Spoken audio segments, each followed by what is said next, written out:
mendengar jumpa persnya Pak Amin Rais yang merasa partainya dijegal. Saudara, itu sesuai dengan kesepakatan kita bernegara, itu urusan KPU, bukan urusan pemerintah. Ketika kita reformasi dulu katakan urusan pelaksanaan pemilu itu adalah urusan KPU yang merupakan lembaga yang independen. Itu bunyi Undang-Undang Dasar, independen. Pemerintah tidak ikut campur. Dan KPU itu dipilih oleh parpol. KPU itu dipilih oleh parpol. Ngatur partai yang boleh ikut, boleh tidak ikut tuh KPU sendiri. Kita pemerintah tidak boleh ikut-ikut. Nampaknya atas perintah kekuatan yang besar, Partai Umat disingle out atau satu-satunya yang disingkirkan sehingga Partai Umat tidak bisa mengikuti pemilu 2024. Ya, selamat sore saudaraku semua. Ya, itu tadi video seorang kakek yang mengatakan bahwa Partai Umat itu sengaja disingkirkan. Ya, saudaraku semua, penjelasan dari Prof. Mahmud jelas bahwa semuanya itu adalah wewenang KPU, tidak ada intervensi dari siapapun. Nah, target dari orang tua ini adalah target itu intervensinya dari pemerintah. Nah, yang kemudian ini menjadi semacam polemik baru yang akan diciptakan oleh Pak Amin Rais ini. Pak Amin Rais ini akhir-akhir ini apapun yang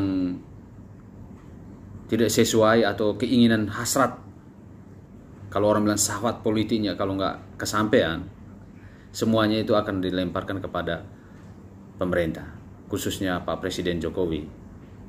Nah, ini mengingatkan kita bahwa dulu seorang Presiden Gus Dur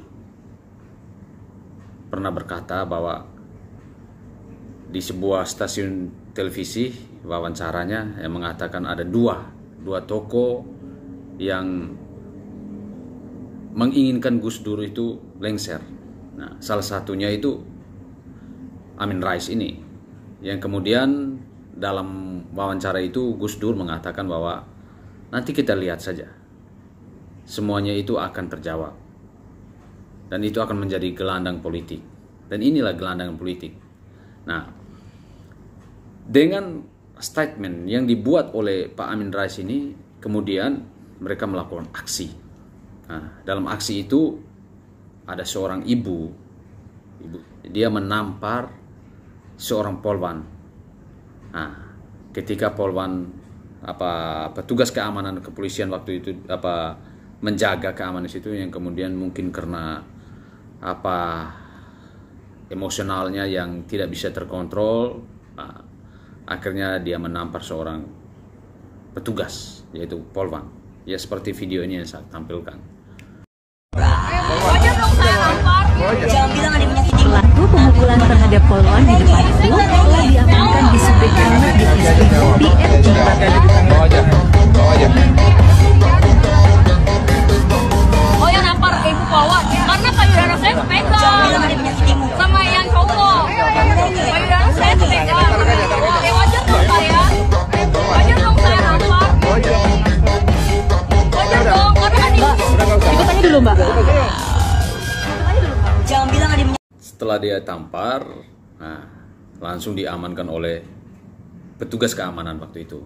Nah, yang dalam pembicaraan ibu ini merasa tidak bersalah.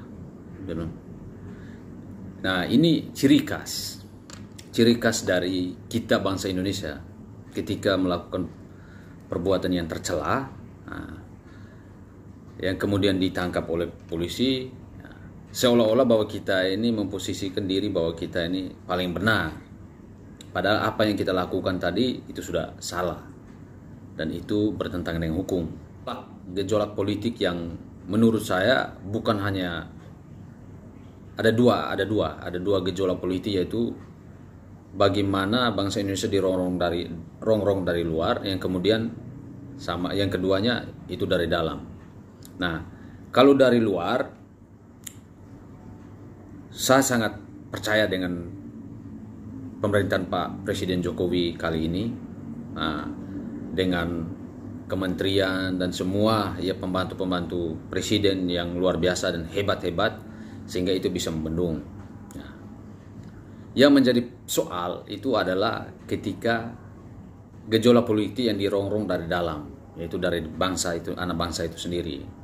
Akhir-akhir ini semenjak 2 periode Pak Presiden Jokowi, saya kira sinetron demi sinetron yang dibuat oleh anak bangsa, yang lebih jelasnya anti Presiden Jokowi, anti pemerintahan Jokowi, itu hampir setiap tahun